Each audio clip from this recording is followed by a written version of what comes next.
La chronique ciné avec JPL.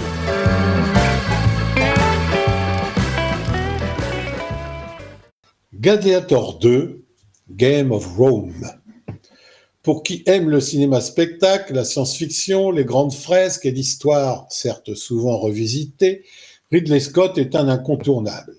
À 86 ans, a-t-il encore quelque chose à prouver ? Il semble que oui, car à chacun de ses films, il est de bon ton de dénigrer ceci ou cela. Pourtant, sa filmographie parle d'elle-même. Depuis 1977, avec Duelist, puis Alien, Blade Runner, Black Rain, Thelma et Louise, La chute du faucon noir, American Gangster, Robin des Bois, Prometheus, Seul sur Mars, House of Gucci, liste loin d'être exhaustive. Alors, que va-t-on penser de ces nouvelles 148 minutes ? Le pitch. Des années après avoir assisté à la mort du héros vénéré Maximus, aux mains de son oncle, Lucius est forcé d'entrer dans le Colisée lorsque son pays est conquis par les empereurs tyranniques qui gouvernent désormais Rome d'une main de fer. La rage au cœur et l'avenir de l'Empire en jeu, Lucius doit se tourner vers son passé pour trouver la force et l'honneur de rendre la gloire de Rome à son peuple. Personnellement, malgré mon intérêt pour ce cinéaste, j'y allais un peu à reculons. Eh bien, c'est pas mal du tout. Pas d'ennui, du grand spectacle, et puis le péplum se fait tellement rare sur nos écrans. Évidemment, le même Ridley Scott avait réalisé un Gladiator en 2000. D'emblée, sachez que l'idée d'un second opus germait déjà dans son esprit dès 2001.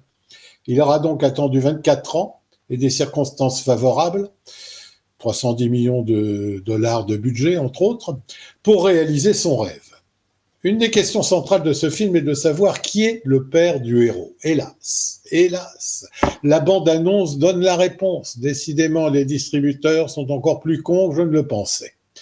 Le plus gros du tournage a eu lieu à Malte, où les équipes ont reconstitué le Colisée. Très gros moyens, grand spectacle du cinéma comme on n'en fait plus.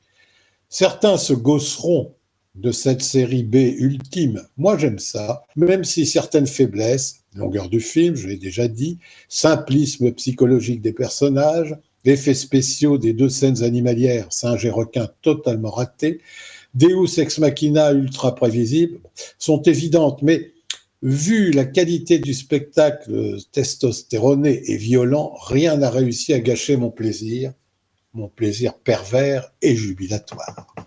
Timothée Chalamet, Miles Teller, Austin Butler ou encore Richard Madden ont été envisagés pour le rôle de Lucius, mais c'est finalement Paul Mescal qui a hérité du rôle principal.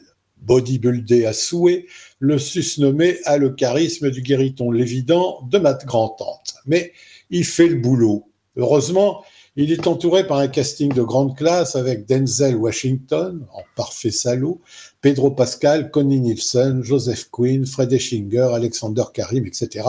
Le tout baigné dans la musique XXL de Harry Gregson Williams.